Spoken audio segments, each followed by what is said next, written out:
and many of the Gentiles. When Pilate, at the suggestion of the principal men amongst us, had condemned him to the cross, those that loved him first did not forsake him. And the tribe of Christians, so named for him, are not extinct to this day. In a court of law, the rebuttal case is an opportunity for the other side to present their evidence. Well, in recent years, there's been a proliferation of books and articles about the so-called Gnostic Gospels. And I wanted to figure out, does this represent the mainstream of academic scholarship? The Gnostic Gospels are a collection of religious writings from the 2nd and 3rd centuries. They blend the teachings of Jesus with a variety of ancient philosophical beliefs. According to the tenets of Gnosticism, the universe was the creation of a flawed and wicked God. Therefore, all matter was evil. Salvation from this world could only be attained through secret knowledge about the spiritual nature of man. There's been a lot of talk about the Gnostic Gospels, the Gospel of Mary Magdalene, the Gospel of Philip, the Gospel of Thomas. These documents are almost universally recognized to be much later than the New Testament Gospels and not to record historically reliable material related to Jesus. Well, the New Testament Gospels give us a portrait of an early 1st century Palestinian Jesus of Nazareth. The Gospels from the 2nd century, which are mostly Gnostic Gospels, such as the Gospel of Judas, or the Gospel of Thomas, or the Gospel of Philip, or the Gospel of Mary, they give us a very different Jesus.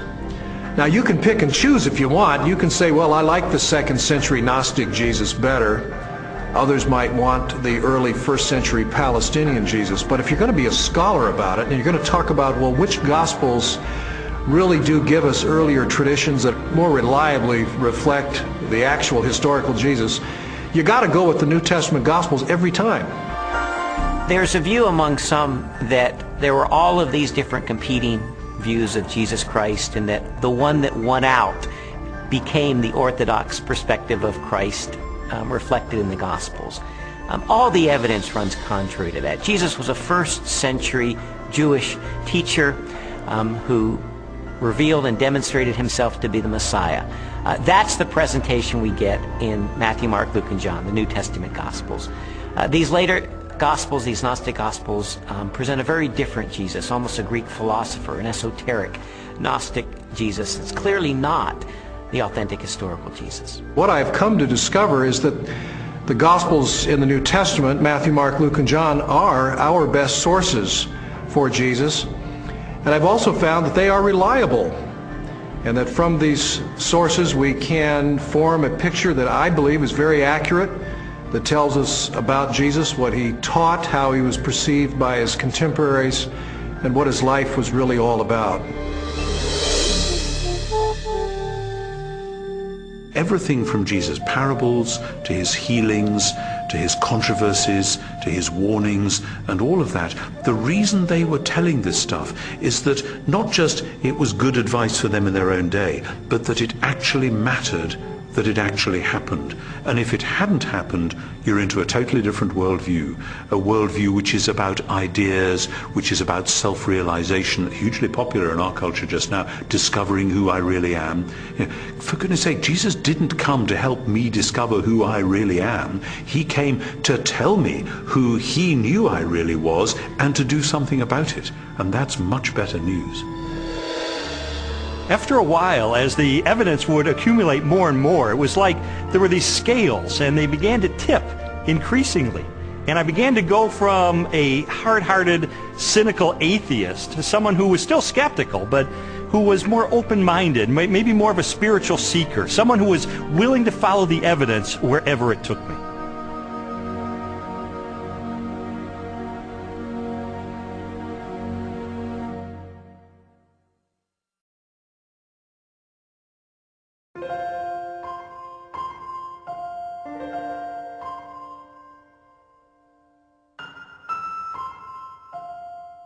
This whole time I was on this investigative journey, Leslie and her friends behind the scenes were praying because they knew that I was checking into the evidence. I was looking into these issues for myself, and they just wanted me to be open-minded about the evidence that I found.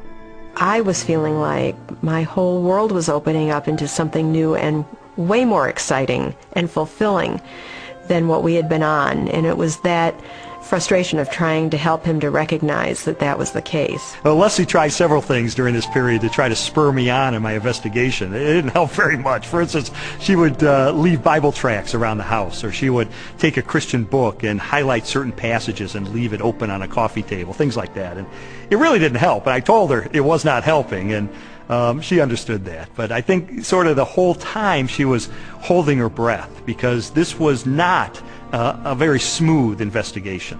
He would take 2 steps forward, 3 steps back. Sometimes it looked like he was really getting it, and other times he would just turn into an angry, frustrated person again. And so it was a very frustrating time for both of us.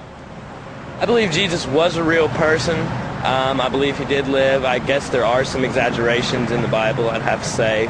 I don't believe we'll ever know if Jesus was really what everyone thinks he is. I think it's a lot of folklore. I think it's a lot of historical misrepresentations. I think it's a lot of wishful thinking. But I don't think we know, and I don't think we'll ever know, and I don't think there's any way to prove what has been claimed about Jesus for all these years. The biographies of Jesus in the New Testament gave me a lot of information about him. But Christians were saying that he is the Son of God. That's a huge step to take to believe that. And so I sought out more scholars so I could pose to them this question: who was Jesus?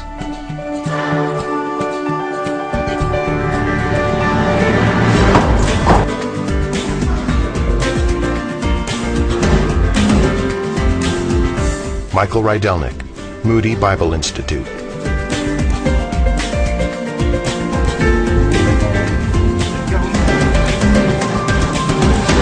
Ben Witherington, Asbury Seminary.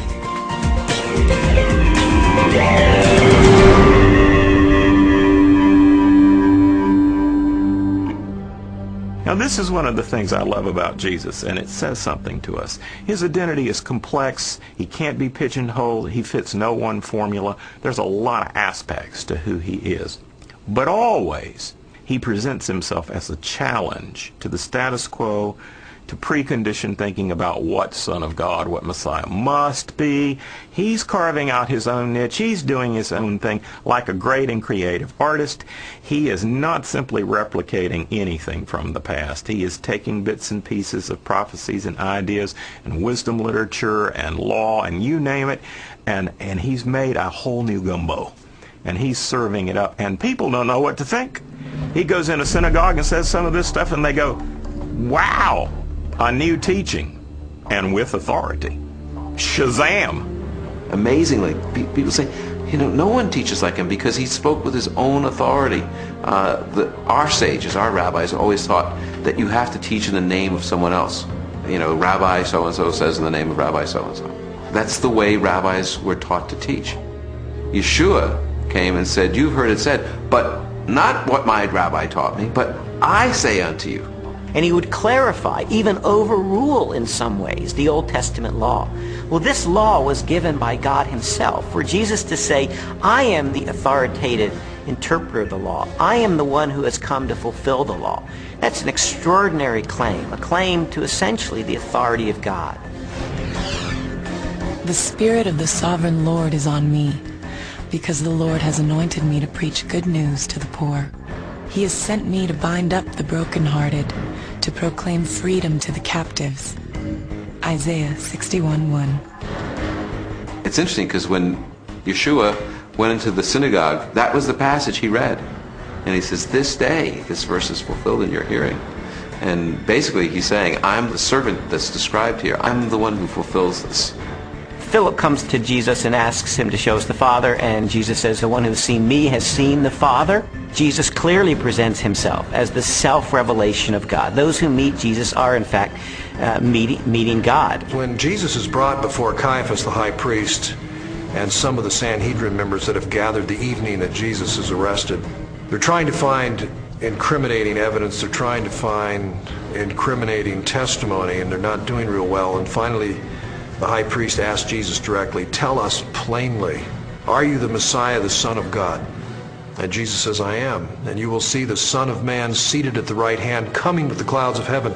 And there Jesus has combined phrases from Daniel 7 and Psalm 110.